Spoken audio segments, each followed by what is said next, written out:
Hey, this is Ming here from agentsofspeech.com. I'm a speech therapist. We coach parents how to do home therapy online. Okay, today we're going to talk about why it doesn't matter at all whether your child has autism or not. Obviously, this title is going to trigger some people. If so, that's more than welcome to click away.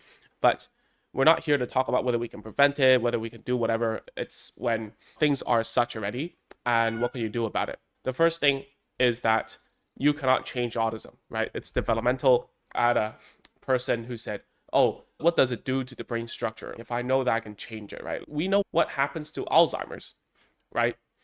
But we can't change the brain structure to deal with it.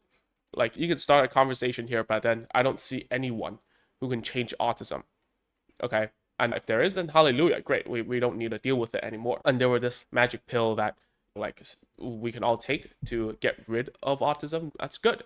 It's good for society because we don't need to use that time to teach basic language or whatever other functions that the child is lacking, and we can teach other things and we can expedite the process.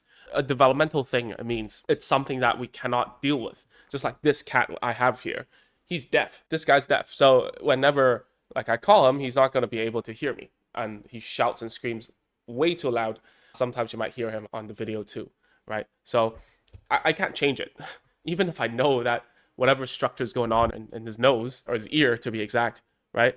I don't know how to fix it. There's no way. It's developmental. He's born like this, right? So I can just accept it, right? The second thing is the therapy is always similar in the beginning. If your child is nonverbal or that he has words and not using it properly or whatever, it's always about the same things, right? Therapy is always about teaching communication intention, right? Teaching the child to want to talk to you, want to play with you, etc. Whether your child has autism, is on the spectrum or not, suspected, whatever, the therapy is similar.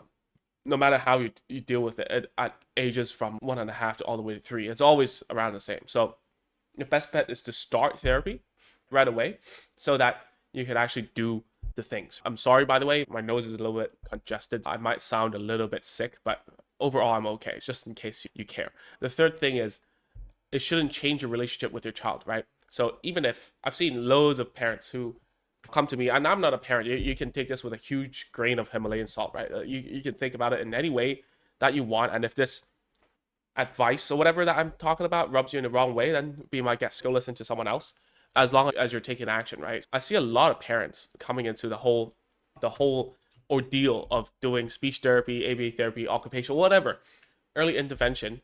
It's as if the child owes them something, right? And I can't say that you're going to be like that. I'm just saying, like, a lot of parents are like that when they come and they don't know what to do, right? You probably don't know what to do if you're watching this, and you go to a therapist or a psychologist, a doctor, whoever gives you a diagnosis, slaps a label on your child, and you feel like this is the end, right? There's no way that my child can do X, Y, or Z in their life.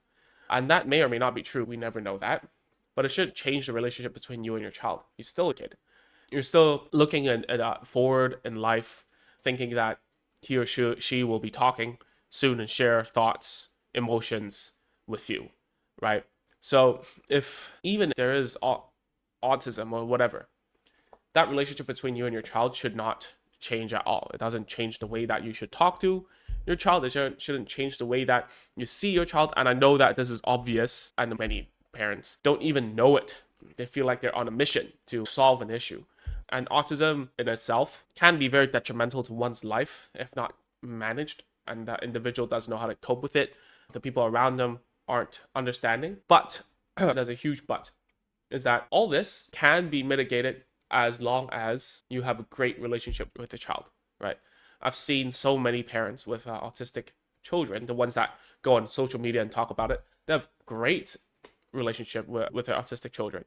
They have really good emotional bonds, like they know how to talk to each other. So whatever that is, developmental, like whatever it is going to be, it might be the A word, it could be some other A word like apraxia of speech, I don't know, whatever labels that someone can slap on a child, is that shouldn't change much, right? And if you're watching this, you have a smartphone, you have internet, then you have the means to do something about it, okay? And it doesn't need to come from me. I don't know how many times I have to say this. Like, sometimes in the comments I say, oh, this guy, it doesn't affect me at all. I'm just saying, if you're watching this and you think that, oh, I make some sense, right? Then great, go do something about it instead of thinking about what kind of problem your child has, or you're trying to solve an issue that is your sole mission in your life or whatever, right?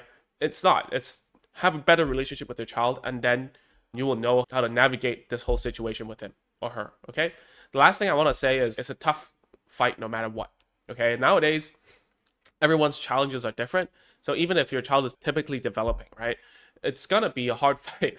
Like nowadays, school is hard to get in. Like preschool has an interview, kindergarten has an interview. If you're living in Asia, you'll probably have to speak like 3 languages to get into a good kindergarten. And school fees are expensive. If you don't pay like expensive school fees, you'll be in like a local a government funded school, which may or may not be ideal given this current situation of the whole world.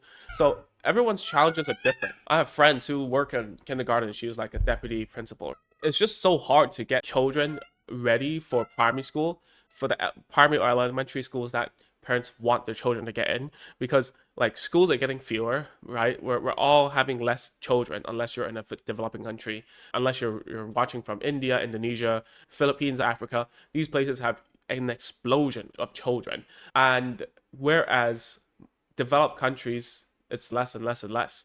Just in Hong Kong, where I'm from, last year, like 10 kindergartens went out of business. And what does that mean? It's going to be a hard fight no matter what.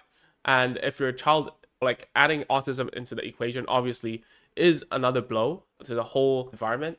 And so, what I'm trying to say to you is that it really doesn't matter because it's going to be tough anyways. So, buckle up and let's do our best, right? Because as a speech therapist, not every, like, only 30% in my own case, right? Only 30% of children who come my way are on the spectrum. The other 70% are typical developing, and there are some hiccups in their language development. But I want to tell you, no matter what child that comes through my door or comes to any therapist door, they're going to have a tough fight, right? And sometimes even children who are smart, like who are on like genius programs or whatever, they have it difficult too. And that's because they're also different from everyone else. Like at the end of the day, we just need to play the cards that we have in our hands and try our best to navigate the situation. I know this is not going to help you when I say this to you, but trust me, believe me when I tell you, I've seen like thousands of parents and children. It doesn't get any easier, right? A lot of parents, when they come, something that they say to me is like, oh, I'm already a lot better than whoever. I know a child from like my family friend who is X, Y, and Z, who's much worse than I am. And that's just the whole human condition, right? We can compare down or we compare up. Either way, we might be better off or less better off. It's still tough. All right. So let's try our best. And if you're watching this video till here, listening to me ramble, that means that you're willing to actually do all this stuff and listen to strangers on the internet, a Chinese man talking to a webcam. Whereas you could have listened to a white lady looking into a professional camera with like effects inside of a clinic, right? So thanks for watching. And if you need more help, please go to www.agentsofspeech.course. We have really vibrant community of parents of 11,000 people right now.